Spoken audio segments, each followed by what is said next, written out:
আলহামদুলিল্লাহ ওয়াসসালাতু ওয়াসসালামু আলা রাসূলিল্লাহ।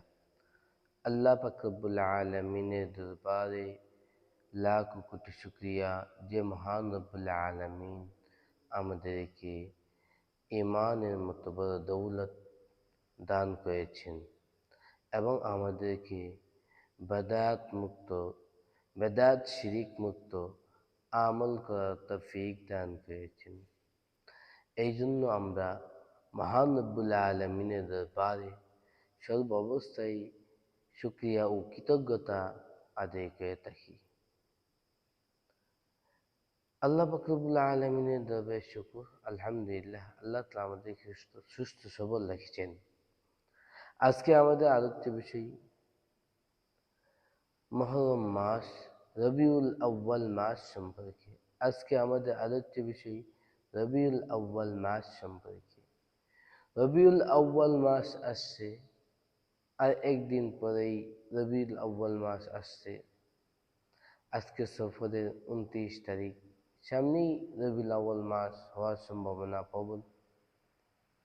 এই রবিউল আউয়াল মাস আসার পরই মানুষরা অনেক বেদাত নব আবিষ্কৃত জিনিসের মধ্যে লিপ্ত হয়ে যায়, যে জিনিস কুরআন সুন্নাতে প্রমাণিত নাই, সাহাবায়ে কেরাম থেকে প্রমাণিত নাই, তাবিঈন থেকে প্রমাণিত নাই, আইমে মুজতাহিদিন থেকে প্রমাণিত নাই,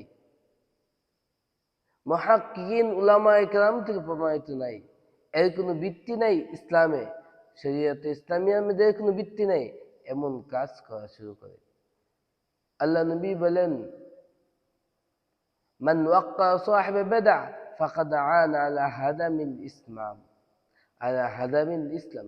যে ব্যক্তি বেদাতিকে সম্মান করল, সেজন্য দ্বীন ইসলামকে ধ্বংস করার জন্য সাহায্য করল।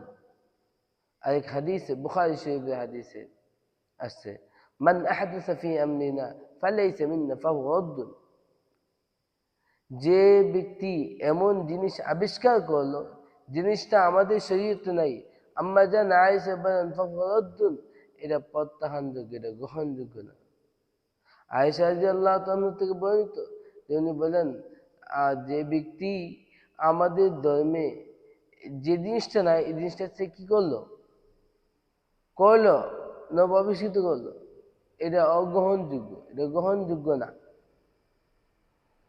আল্লাহ নবী সাল্লাল্লাহু আলাইহি ওয়াসাল্লাম আরেক হাদিসে বলেন যে কি, যে বেদাতীরা দিন থেকে এভাবে বাইর হয়ে যায়, যেভাবে আটার খামিরা থেকে চুল থেকে টান দিলে চুল যেভাবে বাইর হয়ে যায়।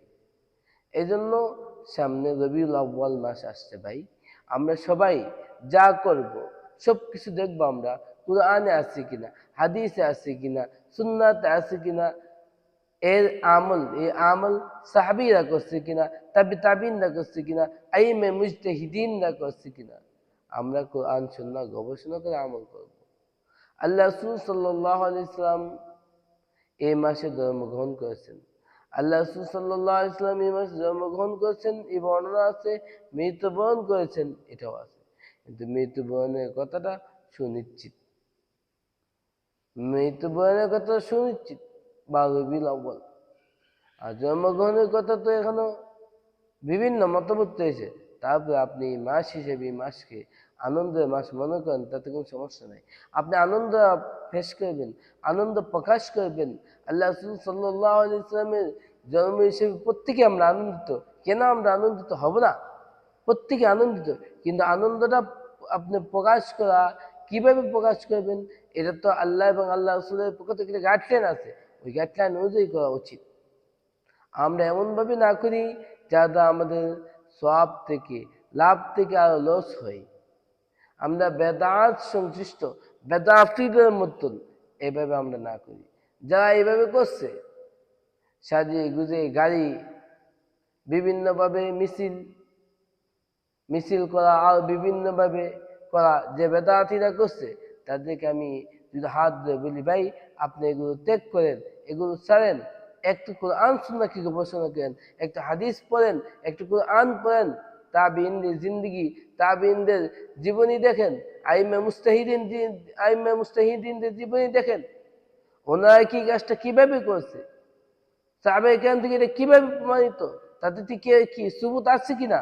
আমি যে এই কাজটা করতেছি, আমি বেদাত কাজটা করলাম, আমার এই কাজটা করার দ্বারা আমার কি লাভ হচ্ছে? আল্লাহ তাআলা আমাদেরকে আমল করার তৌফিক দান করুক, বেদাত থেকে মুক্ত থাকার তৌফিক দান করুক। আমিন ইয়া রাব্বাল আলামিন।